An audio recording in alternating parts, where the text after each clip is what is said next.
What's good, everybody? Bobby Nugs here. You're tuning in Carrying the Torch podcast, where we highlight the paths blazed by visionaries and pioneers from all walks of life. Episode 3 today is extremely special. I'm here in the beautiful St. Petersburg, Florida, with one of my all-time favorite visionary artists, fellow skateboarders, cannabis connoisseur, my man Chris Dyer. Chris, how are you today? Good, Bobby I Nugs. appreciate you, man. Yeah, thanks for coming. Thanks. I was like, I hope he shows up with some nugs with that kind of name. You already know we had to come correct. So thank you so much for that. Man, like cannabis is a huge part of my life, and kind of is, the reason that we became friends, I guess, right? And I've been following you online forever, and you're really one of the first visionary artists that I came across. One of your pieces, it was a man and his face is like kind of split in half with like rainbows behind him. Yeah, it was one of the first like pieces of artwork I seen that like blew my mind. I was like, holy hell, who is that? Chris Dyer's Positive Creations. And I ended up following you on social media. This had to be like 2010, Yeah. You've been at it forever now, right? That painting's from 2003. 2003. And that one was, it's called Peeling Bodies. Yes, and it's like my classic. It's like when you think of Led Zeppelin, you'll always think of Stairway to Heaven, even though they got like all these albums with so many great songs, but Stairway to Heaven, that's my Stairway to Heaven. Like people think of this old painter from 2003, and it's always the most popular, and I can advance artistically so far or not, but that's always the classic. So was that one of your first pieces that really helped you gain traction? Because it was everywhere for a long time. I've seen it. I painted that just as I was getting out of college. I did it as an album cover for a friend who played reggae. Yeah. I asked him $100. That's awesome. He didn't pay me. He ended up doing the album, but the painting was fairly popular, and right away I sold it for $200. That's awesome. So you kind of came up off it. And then it like I was just getting out of school, and this is internet's around but not social media, so I'm just straight up like emailing anybody I could to be like, hey, I exist as an artist, like how do I get jobs as an artist. I didn't know any artists that were successful, and that was one of the paintings. I was also painting a lot of broken skateboards, but that I did as a square for the CD cover. And I think my first licensing job came through it for a hemp fair in 2004 in Amsterdam. And I think they asked me like, okay, how much you want? And I didn't know how much to ask. So I went up to a teacher, and it was like, yo, what should I ask him? And they said like, ask him $500. I was like, whoa, that's awesome. $500. You actually got a little bit of guidance. I sold the original for $200. That's more than double. It's like, go for it. And they went for it. And then I was like, oh, I can sell JPEGs and licensing for that price. And later on, I realized that $200 was so crazy cheap. So I bought it back from the lady. Did you? Yeah. And I got it there in my house. I actually bought back a lot of my classics. Yeah. Oh, that's amazing. Mm-hmm. Yeah, that particular piece, like, I don't know if a lot of people realize, like, at that time, social media really wasn't a thing yet. And a lot of, like you said, it was still through emails. But come through 5 years later, 2008, 2009, Google really starts to take off. YouTube's coming around. Facebook is like the thing, right? And that's kind of how I ended up finding your art, was through Google. And I think it was through DeviantArt. You remember DeviantArt? They were like Tribe 13 Gallery and DeviantArt were like American collectives. Maybe like the early 2000s. Mm-hmm. And they had like Robert Stephen Conant and like some really unique artists we didn't necessarily call visionary artists at the time. Yeah. But they were very out there, like very Salvador Dali, trippy and psychedelic, And that's how your art ended up in my algorithm. So it's crazy that like me just searching the web for art and through these other collectors in the USA ended up bringing me to your art, and I've been following you for the last 15 years. And in many ways, you're like an activist, and you've done so many unique things, and you've been traveling the world for years, right? So let's kind of go back to the beginning. Where'd you grow up? Well, I was born in Ottawa, Canada, and my first 4 years were in between Ottawa and Toronto. And then my parents had my brother being born, and they're like, okay, cool, we got the kids born in Canada, they're officially Canadian, let's go back to Peru, because my parents are Peruvian. So I then grew up in Lima, Peru from 4 years old to 17 years old. So I don't remember anything before 4 years old. Yeah. So that was like my whole formation. So in my brain, I'm Peruvian. Yes. Uh, Those are your most integral years. Yes. Realistically, like you were basically an adult at that point. Mhm. So most of your formative years were spent in Peru. yeah. And I still go every year. My parents still live there. So I'm about to go back in 2 weeks Oh, and that's spend a awesome. month there. So you do have to have dual citizenship, obviously, to go there. I got 3 citizenships at this point: Peruvian, Canadian, and American. Yeah. Wow, that's crazy. You know, The trio. well, whatever works. Yeah, The American one is like recent of last year, and I worked for it for many years. Just the permission. Yeah. But yeah, that's some boring, visa conversation that we visa don't need to conversation. we don't need to get Well, into it. How did Peruvian culture really shape you as an artist? Well, I'd have to describe what Lima, Peru was in the mid '80s to mid '90s. It was poor, dark, violent city of 10 million people, where there was terrorism blowing up shit like on every weekend and blackouts, and the general vibe is dog eat dog. Yes. And I was lucky that my dad worked hard and he put me in a British school in Lima, so it was like half English, half Spanish, and quality of education. But even in those environments, it's dog eat dog, all boys school. Who's gonna like come out and over macho the next person? So all my environment is like macho-ness, and I'm like this like sensitive artist kid. So I almost had to like build up a layer of macho-ness and toughness and craziness to protect this. I was short like most of my time in Peru. I only really spurred out and hit adolescence or teenage years, like in 16, 17. And so I was always bullied. So my response to that was I joined a street gang. Did you? And I was in a street gang, and it was all about soccer and destroying the other fans of the other soccer team. That's cool. It's at least some sort of camaraderie, I think, at that age is important. But it sounds like it was a little more positive in a way with the soccer in there too. Instead of just destruction all the time, having a sport seems like there was a healthy coping mechanism for you guys to also be around too. I would say that it's always positive to have friends and people you resonate in. And as a person who felt vulnerable, perhaps it was positive to know that I had a crew that no one could fuck with me, or I'll send my crew to them and you're done. So there's that like protection. The activities we were doing were not positive, not always positive. Because we would focus on how we're going to hurt the other team and steal their T-shirts and their flags, and then come back to our side of the soccer stadium. They also played soccer too. We would play soccer, but it's more like we would go to the soccer stadium and cheer for our teams, hooligan styles, if you know that. Those sports rivalries too, they'll really create that. Oh, it's crazy, and it's 100% males in a place, and I would say 90% of those people are extremely poor to the levels that in North America you don't see. So it's like super gnarly, and me being light-skinned made me stand out in those environments and automatically put me in danger. But I felt it so exciting to go to like the bad part of town and fucking throw rocks at strangers and fight cops and beat up a cop with a broom and then get taken away into, temporarily jail, and it was just like crazy for a 14-year-old, and it expressed a destructive side in me and also made me feel empowered.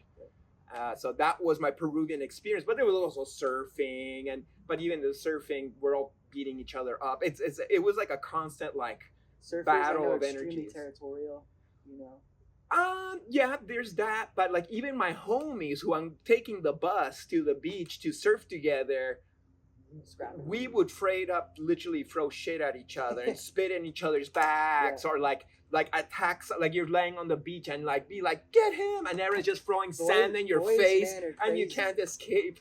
It's like everybody's fucking with each other nonstop. So that made me very like, ugh, okay, like what's going on and who's gonna attack me next? And that kind of creates like traumas in your body that you gotta heal up the rest of your life. I can see that, a little bit of PTSD. Yeah. Now, at what point did you end up leaving Peru and moving to Montreal? No, I moved to Ottawa initially to live with my grandmother. To get away from all that?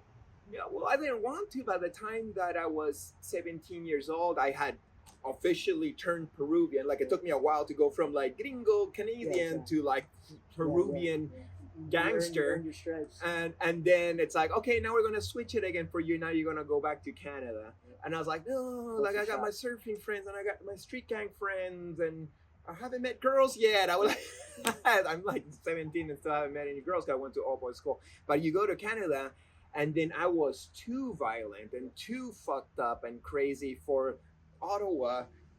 You know, Canadians are very peaceful. I've always heard about Ottawa being a little more mellow and a cookie cutter clean cut. It's a government city, and everybody gets jobs, well-paid jobs easily. You just keep your nose clean. And so there I was too aggressive, but that's when I also started smoking weed, and that chilled me out, and then taking mushrooms, and that taught me certain lessons, and then life in general like calmed me down to be less aggressive. And there's a whole story where I went back to visit Peru on a vacation, and I did my first San Pedro ceremony. It wasn't a ceremony. I just ate a bunch of San Pedro with my surfer friends at the beach. San Pedro is like a cactus? Yes, mescaline. Yeah, the tall ones. And so I'll tell you a story if you want. Please. I want to talk about your first ceremony experience. That was going to be one of the things I wanted to discuss. Okay, so I go to Peru. I'm 18 years old. I'm visiting from Canada. I had smoked weed once, but all of a sudden, all my friends smoked weed. I don't know why no one was smoking weed. When I lived in Peru and I left at 17, none of my friends smoked weed. It was just not a thing that any I did. So I'm happy I started smoking weed later in my cerebral development that I've been chipping away for years now. But so I started smoking weed, but my friends, my surfer friends, were all like, oh, now we like all psychedelics. And we know that these cactuses on the front door of every Peruvian house, San Pedro, St. Peter, the guy who looks after the gates of heaven. And that's actually called St. Peter? Yeah. That's cool, ironic also in a way. Yeah, both because it opens the gates of heaven, but for the indigenous it's called Huachuma. That's an indigenous name. But then Catholicism and colonialism came and they changed a lot of names. So San Pedro was a cactus that all the Peruvians would put at the front of your door to protect your house. But also, we learned that if it had enough lines, 7 or 8 lines and over, it had mescaline. Yeah. So we would go out on on our BMXs and a machete and a towel on these missions where we would chop off these cactuses from the front of the doors of our neighbors. That sounds fun. And then just collect a bunch of cactuses. And then we went to the beach house of my friend's parents, and it's winter, so nobody's there. And it's like the beach, and it's cold, but like not that cold, Peruvian cold. And we boil the fucking mescaline, and then you drink it. And then infuse the water with the boiled cacti? I think you just straight up put all the green parts in a pot and you boil it for hours and hours, and then you drink it. And it's absolutely disgusting, but it makes you trip out for 12 hours. 12 hours straight. Kind of like peyote. It's a cousin of peyote. To take mescaline. I never had the chance, and I always had heard mescaline, the isolate or extract, was a great experience overall. Mm-hmm. Did you enjoy it? I remember being impressed and having fun running around the beach with my friends, kind of feeling new energies. Like I had just started smoking weed, so you're taking me all the way to like psychedelic mode, and it's a little bit too quick to the point that I don't really understand what's going on. Weed itself has a lot of psychedelic effects at the first couple of times of you trying it. So for me, I had my first time smoking, I had some visual aspects to it, and my first time tripping, I really had visuals. So they share a correlation there. There's definitely some visuals. The mind's interesting and super complex like that. Well, I can't really vouch for 1996 or 1997 Peruvian weed. Yeah. Very low quality. There was 3 kinds of weed. ponzoña, the crap with seeds and leaves and tastes like cheese, and then la roja, la rica red, which was like decent but still kind of crappy, and then it was skunk. You know, you get your escanazo, you know, which is skunk weed, but like that was only 3 kinds for years and years and years.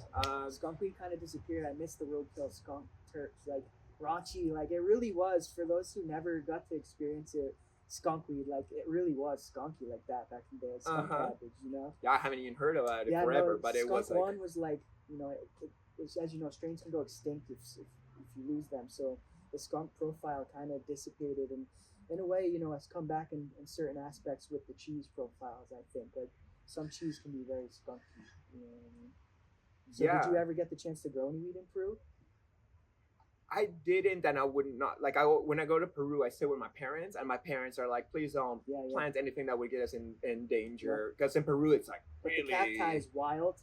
The cacti is a traditional cactus that grows in Peru, may you want it or not, and it's being used for indigenous reasons for millennia. So it's actually legal to do San Pedro, ayahuasca in Peru, because this is like our tradition. Yes. I know you're also you know, very versed on other, you know, psychedelics and hallucinogens. What other ceremonies have you been able to do over the years? I've done it all. Yeah. But I want to wrap up this story with the San Pedro. Because so you know, I knew to weed, Peruvian weed sucks, but still was already like, you know, awakening me. Then I'm taking the San Pedro.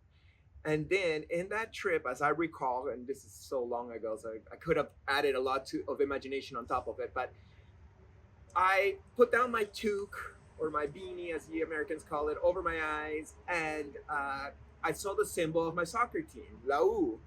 And he was like, you're going to go to the game tomorrow, right, Chris? And I'm like, dude, I'm like 2 hours south of Lima. That's an hour north in the bad part of town. I'm in the middle of a 12-hour psychedelic journey, as you can see here.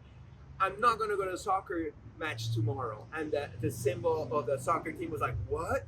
After all these years and all this thing, you said you would be faithful to me and that you would follow me no matter what. Good times, bad times, you got to show up to the soccer stadium. You promised that to me. And I'm like, all right, okay, yes, I will go. So I didn't sleep that night. 6 in the morning, all my friends are going to sleep. I'm walking 2 kilometers through a desert to get to the highway, to take a bus to get me 3 hours down the line to the worst part of town. That day, my gang was meeting with a really tough gang on our same soccer side, but they were like the you know, it was gnarly, and I was in a very bad part of town. And right as I get there, the locals are like, what the fuck's up with this white guy, you know? Like, who are you? And I'm all like recuperating from my San Pedro trip. So I'm all like, oh, I am me. You know, all philosophical and stuff. And he took that as total disrespect, grabs a bottle, breaks it on the floor. He's like, what? You want me to fucking slice your face up, you stupid gringo? And I'm like, my name's Christopher. So that's how that one's starting. And then we're like, okay, let's go out and brawl and fight on enemies and fight them in a street gang fight. And we're walking around, we're all feeling tough. And we see another brawl happening down an avenue where it's people from our side on this side, our enemy in the middle, and we're coming from the back. So, and it's an avenue. Intense. So we're like, oh, we're going to sandwich these motherfuckers. We're going to really hurt them. And we're less than the people on the other side. So when they saw it coming from behind, it's like we're forced to run through these guys and not get caught in the middle. So we're just throwing rocks. Like the fights there are rock fights. You're grabbing rocks from the front and you're throwing at each other, and it goes back and forth. And it's like a snowball fight. You guys are trying to knock each other out with them. Yeah, snowball fight, but with rocks. And the goal is to like capture somebody, steal their gang T-shirt, steal their flag if they came to the brawl with a flag. Just to show dominance. Well, it's trophies and shows that your gang has been in the battle and that you've conquered. It's very, once again, sounds exciting though. It's super exciting for a 15, 16, 17-year-old full of adrenaline and frustrated with life. Let's go out and fucking destroy. Yeah. Reminds me of The Outsiders. I don't know if you ever saw that movie before. But which one? The Outsiders. I don't think I've seen it. It's a book, but it became an American movie classic about like greasers. Okay. And different gangs Like facing West off Side the- Story. Yeah, exactly, kind of like or the Warriors, like Oh, something like yeah, that. yeah. You know what I mean? old Like, school 80s old gangs. school '80s gangs, man. You know, no guns. no guns. Like no, just like fighting knives. Maybe some people had some knives, but like I had bring a it knife. back to that though, because Yeah. nowadays, like Bring as back we've seen knife, gang Chris. culture, rock throwing and fighting and fisticuffs, man. Like, Right. you know, that type of stuff I really respect, and settling beefs the old school way, because nowadays as we see the world's in a different place, and automatically people go to guns first before Where's the anything fun else, in you that? know? You That's what I'm know, saying. hey, bring back some rock fights. I'm just joking. I'm a peaceful man too. Back to the story. They're running through us, and in my instinctual, gang fight situation, I grab a brick and I throw it at a dude, and I see it missing his head by like a foot, Yeah, and it could've hits killed this him. garage door, this wooden garage door, and it sounds like bonk, and I'm like, damn. That woke you up. That could have hit his Yeah. head, and if I would have hit his head, I don't know if I would have killed him right there, but then the people from my grouping and gang would have grabbed him and beat him up on the floor. And That I've was seen more. people getting beat up, and then they just end up being a puddle of blood. I saw things like that in my street gang It's days. traumatic too in a lot of ways to go through that constantly. Yeah, but I chose it, and it was exciting for me. But in that case, I was like, holy shit, like, wake up call, Chris. You almost killed a guy over who's fan of a soccer Yes. team or not. And I went back home, and after that, I was like, you know what? Fuck this whole street Change gang your thing. What am I perspective. doing here? It's almost feel like the San Pedro wasn't the experience to tell me like, hey, get away from violence. It's Yes. more like, I'm gonna give you an experience in the real world, Yeah. sober, so you can wake up and stop doing these destructive things that are not helping or doing anything productive. So So that first trip and experience, the day after and everything, was really a huge catalyst of change for you. yeah, after that, I didn't get into any street gang stuff. I totally abandoned it. And now the thought of going to like that side of the soccer stadium, and Yeah. I could not get into it if I tried, nor I would want to. And it looks beautiful in my past as an experience that taught me about violence and negativity and destructionness. And I use it as a way to like, I didn't just like choose positivity and I was always positive. Yes. I went to the depths of I always had negativity. wondered that, like, what did you experience to make you choose? Like, positivity is a lifestyle, and not just like a fluffy word. It's something that you really have to live all the time, and a lot of people have to experience something extremely painful to get to that point to actually believe in it. But you've really done amazingly, man. Mhm. Thank Hi, you. You're very welcome. And with that said, positivity is like kind of the backbone to everything that we both do. And I think positivity goes so much hand in hand with cannabis, because the plants really strive and thrive off of love and putting that energy back into it. And kind of like it's like your baby, you know what I mean? Like just like your artwork is. Everything that you do, you put good thought and intention into it. It goes a long way.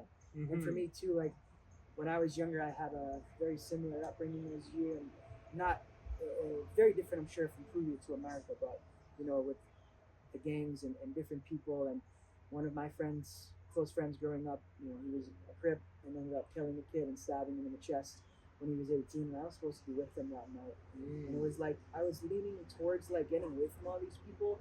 And when he did that, it's just like I was like, dude, I'm done. Like I can't hang out with any of these people anymore. But my lawyer ended up, representing him because we were family, and he ended up getting out of jail on self-defense. Within a year. So it's crazy to see like that. That actually happened to my relatives. He stabbed a kid over in a fist fight. You know what I mean? And His life was ruined. and he got a second chance. You know what I mean? And glad to hear now he's doing amazingly well. Great, You know not what I ruined mean? it. Not ruined it. You know what I mean? So You sometimes needed get that certain second experiences. Chance, you gotta ride it out. Now onto your second chance. When did you end up coming to America? Oh, America is more recent. 2021. Wow. Yeah, Really? like Halloween. Yeah. No shit. Yeah. So was that Halloween you came for? Well, I've been coming to America like on visits from Canada for a long time, but so Living here? basically I was living in Canada. I owned a really nice apartment by a really nice park in Montreal. I had kind of like made it into like the Canadian dream, I suppose, Yeah. same as American dream. But that was the days where they were like, yo, you gotta get this medical treatment, if not you're a jerk. and the you whole were losing pandemic. all your rights at the time. Yeah. Unless you did this thing, and it was the walls were closing on me more and more, and it got to the point where it's like 1 week before the United States closes its walls to anyone who didn't get this treatment. And meanwhile, in Canada, I was like, oh, these motherfuckers who don't get this treatment, they're not getting on planes, buses, anything public anymore. Like Canada was really. Scared. That's so I'm scary. like, yo, I'm a healthy guy. Like I never get sick in all this time, and I've been in all these flights. I've never gotten sick. I'm good. Don't force this stuff on me. But also, I don't want to lose my rights. Yeah. So I packed all my things, rented my apartment to my dealer, and just at half the price, and moved to a basement in Denver to start from scratch almost. Even though I didn't have to, I was already living so good. But if I'm not free, there's no point in having all these material possessions or a golden cage. So I came to the States to find some freedom, and you might be like, yo, I don't know, we're also imprisoned here. It's like, yeah, different levels, different combinations depending on the state. So you ended up in Denver, which is like, in many ways, you came here and were already established as an artist and accepted, I'm sure, right? Denver was the place where I'll have like the most fans, but also the most haters, because it's the scene there for visionary art. And when there's a scene, there's people who want to come up and they get angry at you if you're up or if you're coming up, and there's like a competitiveness to it. Not every, of course, but there is those people in a place with many. You were able to build a following incredibly quickly in a lot of ways, and you know, a lot of people have to work so hard at that 24/7, and for you, it seems like it's come like really organically. You know what I mean? I'm sure you've worked incredibly hard for it, but people, the way that they respond to you, I think is, you know, speaks a lot of volume, because you're an interesting person. People want to know, whoa, what is this dude about? You know what I mean? Getting that background, I didn't know any of that about you, but it makes a lot of sense now. You know what I mean? Thank you. Kind of comes full circle. I got out of college. I did 7 years of art college. Did you? Yeah, Wow, that's in impressive. Ottawa and Montreal. And which was quite cheap, because Canadian college cost $500 a semester. Wow. Just so you know. My friend's $100,000 in debt right now from 4 years. I know. I wouldn't do that here in the States. Yeah. Luckily, Canada is a little bit more socialist, which works in that way for me, at least. Later, once I was a homeowner, I had to pay everybody else's college year after year, even though I have no kids. So whatever, you know, comes and it goes. But what I was saying, I forgot the question. So let's bring it back to Denver, though. Oh, Denver. Yeah, man. Okay. So you came in Denver like during the pandemic, you know what I mean? But you had already visited a bunch of times, because I had visited like, you know, Denver Golden back in 2015, and your murals were up on multiple walls. So was that like, when you decided to come to the USA, was that like the number one place you thought like was like, this is where I think I should land? So I've been traveling to the United States. Even when I was a hitchhiker, I would hitchhike from Ottawa all the way to British Columbia, and then all the way down the West Coast. So I've always been coming to the United States, even when I couldn't afford it.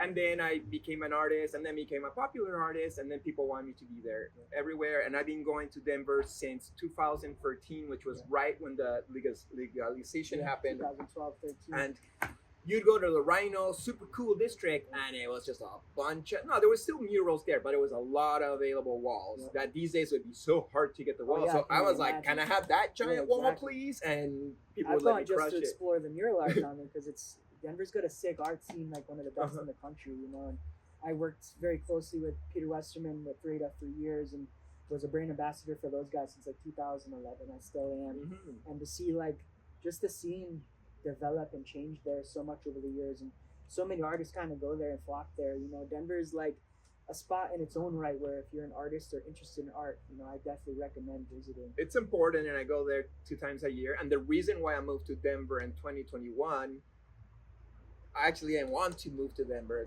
then, but it was because I had my brand located there. So by the time I moved to yes, I went to a basement, but it was a basement of a house that was dedicated to my art and my brand, and all the people working there were my workers. Not that I treat anybody like my workers, they were my roommates then, and I actually got the worst room in the house because I got there unexpectedly. They was like, well, we got the crappy room. Well, my brand manager, he had anyways, I don't want to get into comparisons. Point was, I needed a place to stay. They had a room in the basement, so I moved there with 2 suitcases, and I had a small room and 2 suitcases for a whole year, figuring out like, okay, I can't be in Canada right now. Where am I going to live? Am I going to live in the States? let's start the paperwork to be a permanent resident. Let's get all the things like banks and social insurance number. There was like a whole year of like me just landing and figuring out like, okay, how do I close down Canada and open up the States? Because both are businesses and you're starting these relationships. And I never wanted to live in the States. I never really wanted to live in Denver. I'll visit Denver forever. I love visiting. I love spending a weekend or a week, but living there is just like, holy shit. Like, yeah, I agree. I've spent a lot, like probably over 100 days there. And I don't know if I'd ever want to live there. Anywhere outside of there, I've really had a great experience with, like Cherry Creek or Golden and Greeley. A lot of those places are amazing, but Denver's like metropolitan, kind of like super inner city. It's super mega cool. I like that. But if I was to live in that area, I would live in a house in Boulder. But I cannot afford to live in a house in Boulder, and I'm an owner, not a renter. Micro mansions. Oh, let's talk about the St. Pete connection. How did you end up here?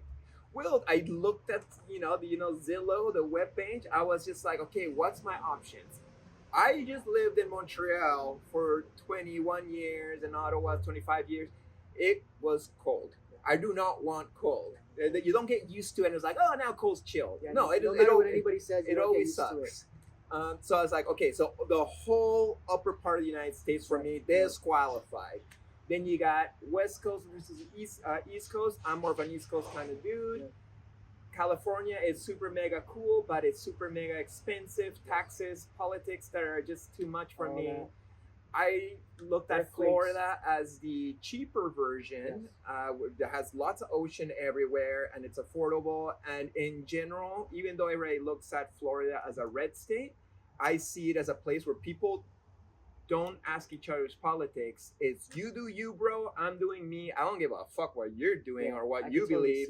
I got the freedom to have my yard and my skate ramp, and you do whatever you want on your side, and no bad vibes. It's all just very harmonious, and it's sunny every day, and everybody's chill. That's when you're kind of in paradise. It's like, why do you want to be burdened by the burden of politics and these? Yeah, it just gives you a bad taste in your mouth even talking about it. It ruins every time, like if either I or somebody starts talking about something with hints of politics and the conversation goes there, I try to chop it down as a ninja and be like, from it. And, yeah. A lot of my friends, they ruined their mental health over it recently. I'm like, guys, like, just chill. We're adults. Smoke a joint and just drop it. Like, because I've had lifelong friends who, like, and family members too, who like won't even talk to each other anymore. It's like kind of sickening now, you know what I mean? Yeah. So I went through that during COVID when I was taking my medical decisions and other people didn't agree with me. I understand that. It was like, yo, like political and medical decisions are, I think, kind of different, similar in ways, but that's your personal beliefs versus your personal right and body. Yeah. You know what I mean? It's like, but it's all like a spectrum, I guess you could say. And I also like try not to judge too much of anybody. There's just politics. There's just politics on every side, and it really comes down to like, what's your source of information and what flavor of politics or propaganda are you? It's all propaganda is what I meant to say. It's all propaganda. So what degree are you gonna get into, or do you get away from it all? Yeah. But anyways, nobody here asks you that. Like when you go to a grocery store, you go to a party, nobody's talking about that. Everybody just makes assumptions and let's live life as this, like human beings talking with each other. That's how it should be. Yeah. So in general, I found Florida to be a very free, beautiful place with beautiful people, and St. Petersburg's a fantastic city with lots of art and opportunities, and it's got its goods and its bads, and you don't get along with everybody, and but it's also tropical and it's so nice down here. So the goods with the bad, I think, are outweighed by the weather. In a lot of ways, right? Yeah. When you're depressed and then you can just sit in the sun in your backyard, you're like, okay, well, at least I got sun in my face and I'm looking at a palm tree and there's 100-year-old tree. I get that seasonal depression. It's a real thing. So coming here every time gives me a fresh breath of air and revigorates myself and gives me that, like, soulfulness that I need all the time. Like, as a summer baby too, like I thrive in hot weather. So my family too. My dad lived in Key West my entire life. Beautiful. All my other cousins are from Daytona, Fort Lauderdale, New Smyrna. So I always knew and seen the learn and would come and visit South Florida so much as a kid. So I was always like, I get it. I never judged my dad for choosing like living in Key West or Key Largo. But they were like, good for you. So that's where we're actually going. What's the disadvantage of that? Sounds like it's like a paradise out there. It totally was. And, my uncle had a charter boat down in Key West for like 20 plus years. And rest in peace, my father lived a good life down there for a long time. And now as an adult, I'm trying to do the same, start my snowbird journey down here. And hopefully, I can land somewhere near St. Pete, between St. Pete, Miami, Tampa. Like, I love it down here. It's got its own like charm to it. I've been saying a lot that South Florida, once Florida goes legal, the cannabis tourism destination of America will be here. Florida has South Florida has everything LA has and has everything Vegas has, and it's also a tropics. Yeah. And hop skip from Bahamas and Cuba. So yeah, it's a beautiful beast of its own, and I don't blame you for choosing it. And what a cool place to have the positive portal. Thank you. This is a house from 1910. Wow. So this is a historical building. It's Yeah. 100 years old. I feel like I'm a caretaker of this old lady, and it's like surrounded by two giant trees. Yeah. I could imagine this tree's at least 100 years too. Oh my God, or more. it's massive. It takes up your whole backyard. Like, Yeah. I love how you've curated the place. Like everywhere you look is like, it's a gallery kind of sense of its own. And this has kind of become like a hub for, I'm sure, a lot of other artists I've been seeing online. You've been having some nightlife things and like-minded individuals. The Positive Portal is a place for like minds. I try when I have time and space and energies to open jams for the local artists, amazing. because if every time artists are getting together is like an event organized by a brand or a gallery or some institution, it's always this job thing. While an art jam is just like, I'm just an artist with a house and a yard. Come over, bring some food, some drinks, and let's paint together. And then the vibe is just so like laid back because there's no objective. We're not working, we're just playing. So it really is lovely. And we had one a couple weeks ago, and I saw some of the videos. I was like, damn, I want to chill right now. It was amazing, and I hope to do more. But I'm about to go to Peru for Christmas. And that's awesome. Get to see the family and get back to over there, man. I'm sure it's going to be a great time for you. Thank you. I have a whole apartment in Lima. Well, it's in Quilmana. It's 2 hours south of Lima. It's in the middle of an agricultural valley. My dad's got an acre. He built me an apartment, That's awesome. And I painted it in my usual colors. I remember seeing you documenting this. I think I remember seeing you document this with him, and you painted it a bunch, right? Yeah.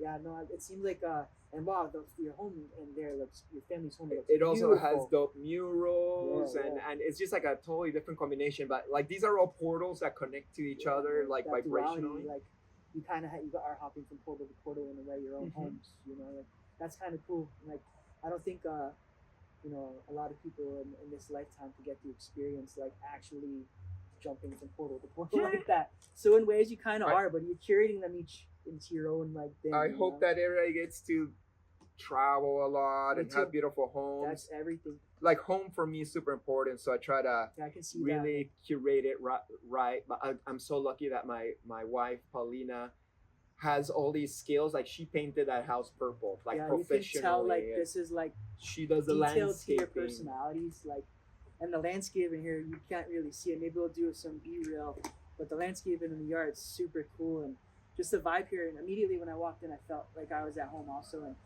popped open Chris's action figure collection and started checking out all the Ninja Turtles and stuff. And I always love your vibe, bro. So it's cool to get a glimpse into your world, Thank you so much. So I want to continue on. So let's get into a little bit about the skateboarding connection. But first, you had Bam Margera skate this half pipe a few weeks ago, didn't you? No, it was like February of this year. When he started to kind of get really like mentally fit again, it kind of seemed like he's turned this turn we all hoped he would do, right? Yeah. Well, because forever, he's been struggling or going through the motions for decades. And I followed him. I've been following him since probably '98. CKY was my life. Was the skateboard video that really inspired, because I used to make skateboard videos when I first moved to Ottawa, and I was like, okay, I can't be a street gang member, but who's the most rambunctious group? The skaters and the drinkers. I skated for 9 years. Still one of the only things I've ever immersed myself in so much, like cannabis and psychedelics, and that's my whole life. And skateboarding is one of the first places I felt home. You know what I mean? And CKY, dude, I still would watch those videos to this day. Like they created like Jackass through that. You know what I mean? And Bam and those guys were kind of like our household names. You know what I mean? As a diehard skateboard fan, like that. Yeah, right was another video that I remember that really. I was like, holy shit, like what do they just do? Uh-huh. Eric Austin and like Girl Skateboards kind of changed the game for skate videos with that one, like in a lot of ways, you know. They used the green screen and stuff. He created his branch, especially with that movie, for sure. Yeah, I got for the sure. DVD We for still have it. both That's fine. CKY and yeah, right. But the thing about CKY, and I hope we're not boring anybody with some skater talk too, is No, that you're not. it was for a brand called Land Speed Bearing. So Yeah. it was a very whatever brand, but it had all these big names. And the amount of skateboarding in that video is very small. Yeah, very there's some small. really great there's skating, some and, cool and it's stuff, like though. it's like Stunts, Tampa, mostly and stunts and you know, but it was mostly dudes being funny and breaking shit. And Yeah. me, as somebody who was making videos with my friends, and we all sucked at skating. Yeah, So the I did skating too. was just I boring, had a like few friends ollie, that got ollie, sponsored. 180, like it just so boring. So I was like, but we're really good at breaking Yeah, things. So, and this was like 98, 99 when everybody was throwing out their computers because of Y2K. Oh yeah, like And you could find these big computer screens in every corner, and we would capture them and like axe them and throw them off the roofs of giant buildings such a into fun swimming era of my pools or life, too. into the subways, and it was so constant calamity and fucking oh my god, dude. My buddy Sean in particular, he's Irish as hell, and man, he was a diehard like audio element, like everything, bam, you know what I mean? And Jackass CKY was like my daily life. So I'd be like sleeping in this kid's bed and getting a full pizza slapped into my face at 6 o'clock in the morning, like every day while they'd be filming it. So we had that era, like me and my buddies, we had our own skate crew and had our own skate video. It's called Ocean Skate because we're the Ocean State, Rhode Island.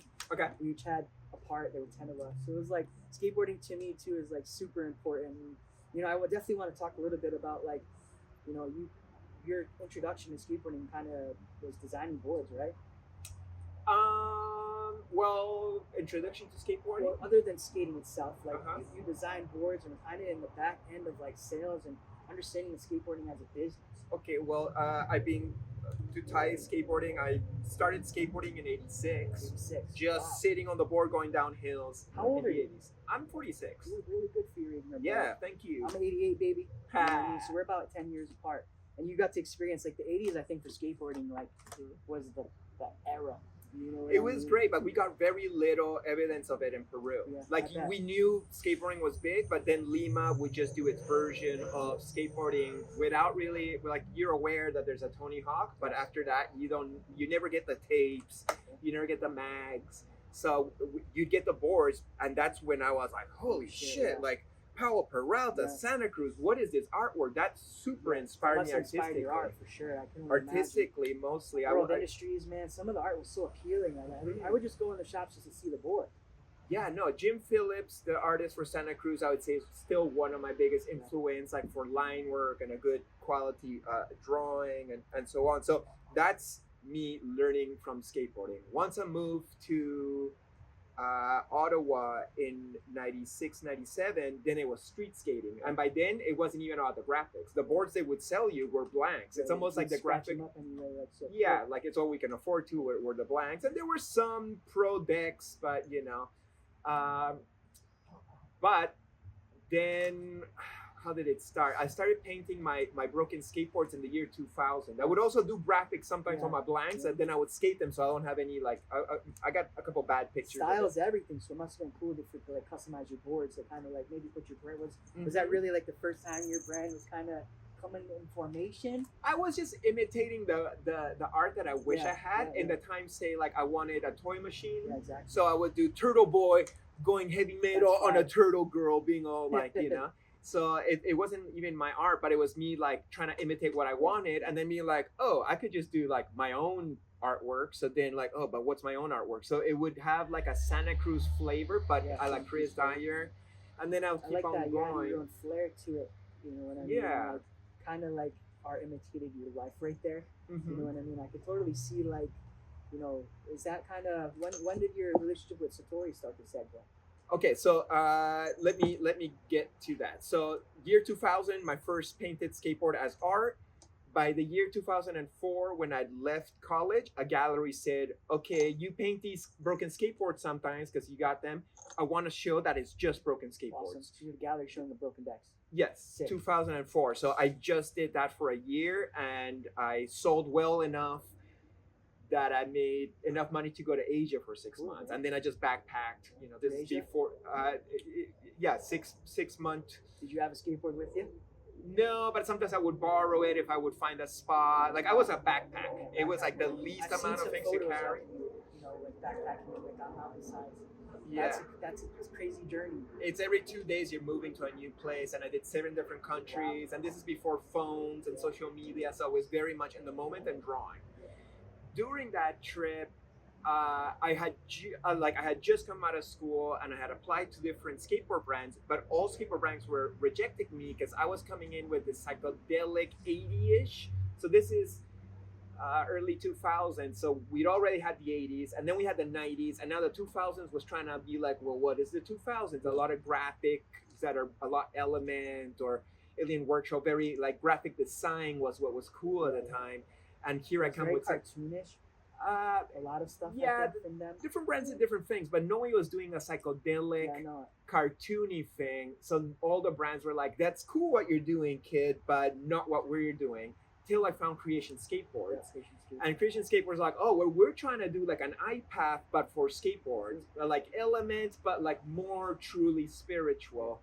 So they did my first series with them, and it blew up super hard because no one had done something like that before. And their team was united with Satori, who had just done his first video, and had a great team of all Rasta skaters. And this is 2004, 2005 when iPath, Rasta I love skating. Toshtown and like Yeah.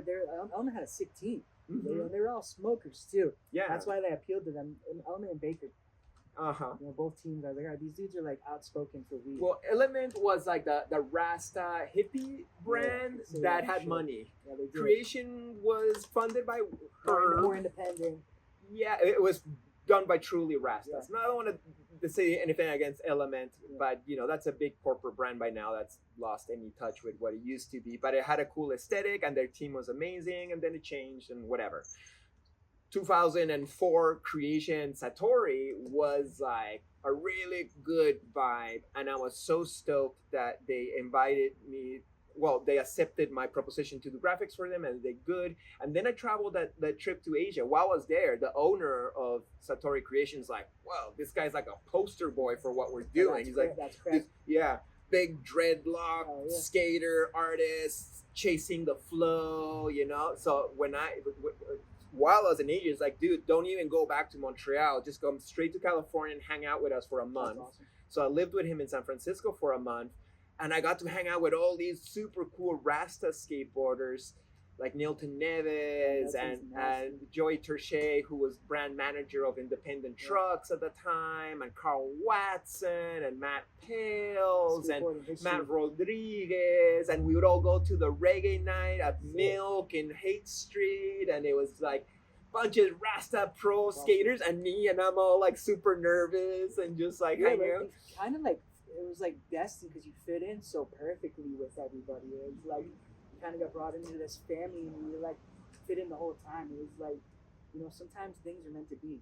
Yeah, no, I'm honored that I was part of that grouping, even if for only 1 month. And then I would go every year, and then I would do graphics for Creation and Satori every year till after 8 years they made me brand manager and art director of Creation, not Satori, but just Creation. And then I did that for 3 to 4 years. I remember that era. Yeah, and that's when I'm like, And okay, now that I'm the boss, right, weren't just 8.5. They were like old school skateboards, right? I did everything I could, and I saw that my brand appealed to old schoolers by then, so I wanted to do bigger boards. Yeah. Well, I had difference of opinion of what the brand should be with Craig, who had made me the boss, and I was tending to his farm, Talking Trees Farm, if you guys know him. Represent. Craig's a legend, man. Like, Uh-huh. I made some of the first hemp clothing that I ever got my hands on, and was one of the first real kind of weed activists that had the power to and money and resources to do something. Yeah. And Satori did it. Satori is really like the hippie Rasta brand, more than just aesthetics. Like Craig's he's not a dreadlock anymore, but he was a big dreadlock for so long. Vegan, farmer, all the he was righteous really about things. that ITAL lifestyle, and that's what really appealed to me because I love reggae. Shout out Bob Marley. You know, reggae is a huge part of my life and still is. I help manage a couple reggae bands. One of them's called Could Fortune you have a Youth. sip of your coffee, please? I don't know if you ever heard Fortune Youth, but they're amazing. And they perform in St. Pete a lot. Thank you So so I'll much. have to link you for one of the next shows. Fortunate Youth. Yeah, I Fortunate know Youth. of them. Yeah. Um, I've been good friends with them since like 2011. Recently, they made me a marketing manager for the band, Cannabis Wise. So we help them book different music festivals up in the Northeast and stuff like that. Mm. So those guys are like my brothers from other mothers. where do they live? They're all from like San Diego, San Pedro, Uh-huh.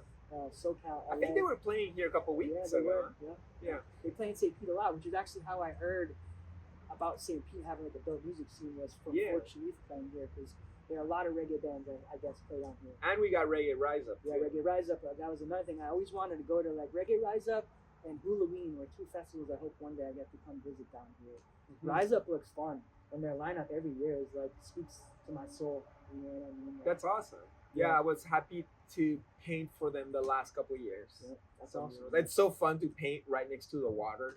I And can't then imagine. it's so cool that so many people who don't want to pay the ticket to catch the show, they just roll up in their paddle boards and Yeah. boats, They and they're just just chill. in their boats, like drinking beers, That's checking the out the reggae. Floridian lifestyle and vibe right there, man. Oh yeah, so special. And me as I'm not an attendant, I'm a performer, so I don't care if they paid or not. But to me, it looks dope to have this whole water party happening right there, while there's like a land party happening there, and I'm just in the middle.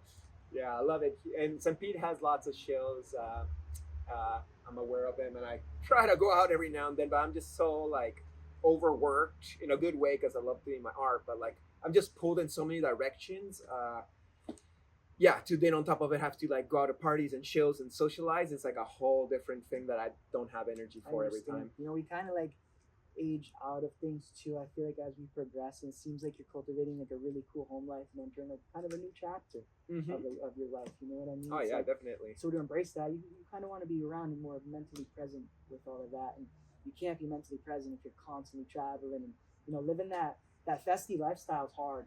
Oh, yeah. As we know, because I've been on tour for years and I would go to 7 or 8 festivals in a season, and each one I'd camp for 6 or 7 days and volunteer, and it catches up to you after a while. Yeah. You know what I mean? Like Yeah. you can't take care of yourself as good on the road. I don't want to live in a tent all the No, time. I'm that- in my Me 40s. neither, man. But so let's go on to this real quick. I wanted to just move into a little like this or that. I'm gonna ask you 12 questions. You give me an A or B answer. What you like the best. Okay, sure. Cool. Let's go at it. Goofy or regular? Goofy. Loose trucks or tight trucks? In the middle. Street skating or vert? Well, not bird, but I'm a transition guy. You're a transition guy? Yeah. Alright, cool. So you like that duality. Wall mural or canvases? Both. Both. Yeah, can What- choose. Mushrooms or LSD? Mushrooms. Yep. Sacred geometry style or more of a freestyle doodling? Freestyle. Freestyle? Yeah. Acrylics or markers? Acrylics. Yeah. All right. Live painting or studio session solo? Studio. Yeah, you like kind of being in your element more? Because I've watched you paint like a 20 by 20 before. There's a funness You're to up on, like, live scaffolding painting. and shit. Like, Oh yeah, especially if I'm on a scaffold. The issue with live painting is that I'm not just live painting. I'm live painting and I'm hosting yeah. a talking- meet and greet Yes. for hundreds to thousands of Everybody's people. coming up to you. And not that I want to dissuade anybody from saying hi to me when you see me live painting on an event. I love it, and it breaks my heart when somebody was like, "Oh, I saw you, but you were working, so I didn't say hi to you." I'd be like, Yeah, "Oh, yeah. what a lost opportunity! That might have been the only time that we were giving each other a hug." So please, yes, say hi to me. But At the when same I'm time. painting a mural or even worse, a canvas, like sometimes I'm like really in my groove and in my I'm trying to figure it out, and then I get distracted, and then I do a conversation, It's hard to get back in that. and then I rhythm. gotta go back, and I'm drinking, and people bring me a Take a smoke. joint, and then also, so I'm lost in the sauce, Yeah. which I sometimes gotta embrace. Okay, that painting will be a lost in the sauce painting, Yeah. so just It fucking. speaks to the vibe. So I'm like, okay, Chris, this is gonna be a messy, loose painting. Make it messy. Capture the looseness of your current state, and then pull it out so it still looks dope. I like that. So I did that in Halloween and several times this year, and it's been a new thing. Get that recovery. Yeah. But in general, I like tightness and cleanliness, and to put in weeks to months on a canvas where you're like, holy shit, you painted that. and that's the alone in the studio stuff that also breaks my back. It's really hard on the body to just be like this, not Constantly. breathing, getting like, you know, something really tight, but also like I'm just listening to my podcast or my records Yeah, and just music, and chilling. I'm undistracted and I'm Relax. comfortable and there's nothing, Yeah, you know, I'm in control. Yeah, I like Yeah. that. I can totally see that working. You know what I mean? Like, but there's like, you know, work's work and home. You know, the paint, so it probably can be a little bit more mellow. Now, what would you rather design? Skate decks or apparel? Skateboard decks. Skateboards, yeah. I was like, skateboards, like, just the way that it looks on a board is so cool. It's like a canvas all its own. You know what I I'm mean? a skater and I painted skateboards and I've designed hundreds of commercial skateboards by now, both being the artist, but then artist manager and for many other brands. Apparel, I got my own clothing brand. I've done lots of clothing for a lot of people, but I'm not a fashion designer Yeah. nor a care to be. Like I like when other people grab my art and then they do the apparel Collaborations are design. everything too. Like that's a great Yeah. marketing opportunity. Being able to collab with someone who can fashion design and all that stuff can help take your brand even farther. I'm just a simple dude. Black t-shirts, you know. I've been on my tie-dye wave, man. I've been Oh, collecting tie-dyes yes. again. Like my first trip ever on LSD was in front of a tie-dye sculpture, and it started pulsating and breathing and swirling on me. And I was unprepared at first, but I embraced it and stared at it for like a good 7 hours straight. And that whole time I was mentally repairing myself. yeah. It's crazy. So the way tie-dye patterns really have a pulse and breathing. There's a veil with psychedelics that gets lifted and you can see certain things. And I think that tie-dye is a good representation of that. You know? I love tie-dye, and I got a solid collection by I now. bet you. I can only imagine, man. I'm glad that I own. I probably have like 4 or 5 different pieces of Chris Dyer apparel Oh, that I've thank collected you. over the years. And I represent like with utmost proudness. You're so nice. Thank you, Bobby. All right, Thanks. so music festival, tent camping, or Winnebago? We touched on this a Winnebago little bit. is an RV? Yes. Yes, for sure. Yeah, I for would sure. love No more if tent camping. We're past for the those love days. of God festivals, put me in some comfort. Put them in some comfort. Come man, on. those days. Of I worked so hard. I even the painted the yurts. sun all day, Exactly. covered myself in these spray paint fumes. So you can have a beautiful performance and a mural you get to keep. Can have some privacy and a shower after. Take care of your artists, man. Come Like, on. hook them up. VIP catering and some AC. I'm man. more Those are- worried about the music festival because it seems like all the industries are taking a Yeah, hit everything's suffering, these man, years, right now. and I hope that music festivals can keep on going as a thing. But Yeah, certainly, it's- there's lots of cuts being as done we all see, over the just with place. theme parks and certain things go through phases, and time is changing everything. With certain things, you have to adapt, and you get phased out. And I like seeing these new music festivals being more interactive, doing way more production, and not skipping a beat on the experience. Because at the end of the day, it's not just about going and seeing your favorite band playing and walking around in the grassy field. It's about the activation and the unique things you can take away from going to one of those things. You know what I mean? So live art and all those things are like super important. Oh yeah. There's, Did you go to the Halloween that just happened? No, I've never been. I really hope one day I can make it down because I think that's one of the coolest festivals in the USA right It's now. really dope. Yeah. I gotta say, like, I've done it a few times, and I was going this year, and sometimes it's just a job for me. It's like, Yeah. okay, gotta go back to the woods and But then do when you my get to art chill thing. and kind of remember, like, this is what it's all no, about. it's too. super magical. Once I was there, even though I worked 100% of the time, Yeah. I didn't even see like any performances at all. I was live painting and I was vending because this year we had to do both, which takes all the time, and I'm there to like make some money and pay my mortgage. Yeah. But while I'm there, even just walking back to my tent at the end of the night, at 3 a.m, with everybody tripping out and all the installations and the lights and the music happening everywhere, it's like, wow, this is a really magical place we've created here, even if it's only for a few days. Like, it's so great that we get to live this. And can't the world just be like this all the That's time, what where I'm we're all saying. doing I art think and that's why expressing we ourselves? chase like that.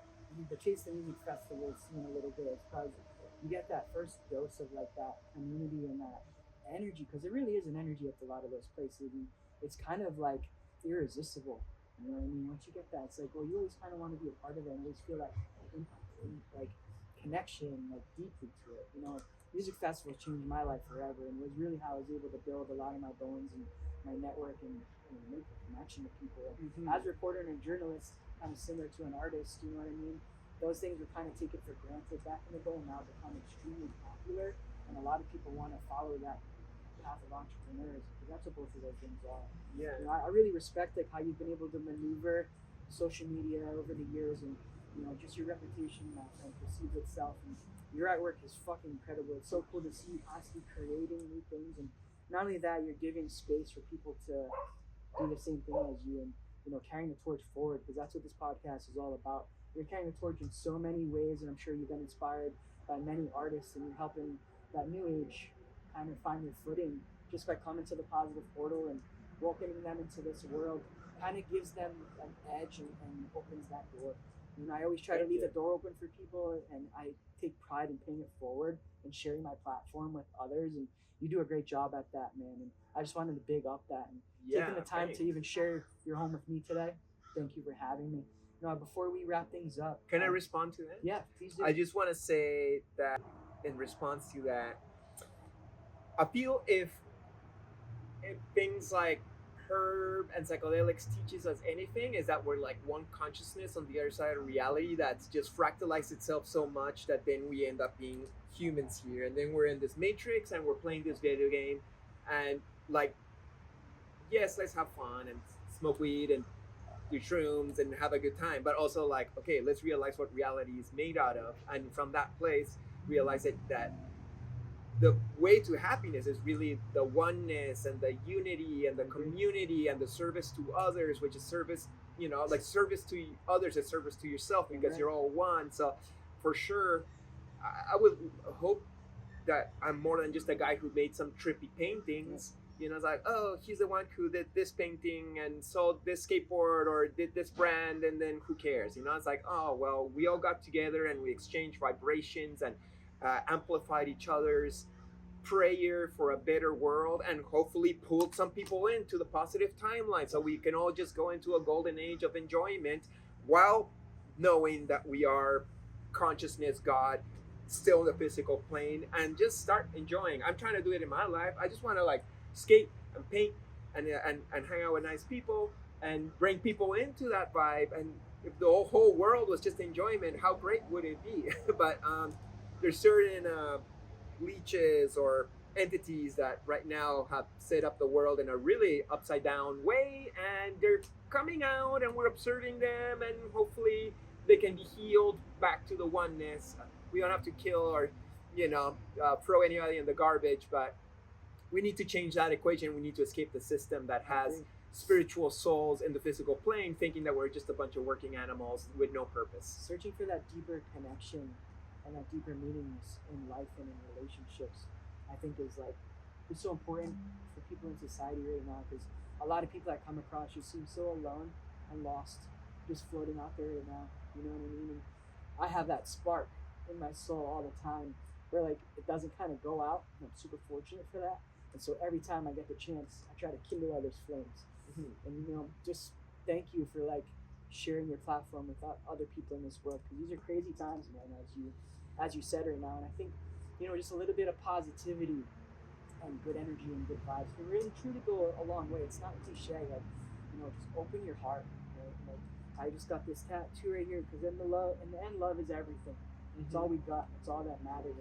And the love that you put in is your legacy, brother. And I think that's what we're both kind of focusing on now, right? Because our legacy is moving forward as we're kind of getting in our older ages. And to me, every step I make is about preserving my legacy and just trying to share the platform and telling people's stories. We're lucky for that. Yeah, you do great, man. Thank you for your own service that you do. Thank you.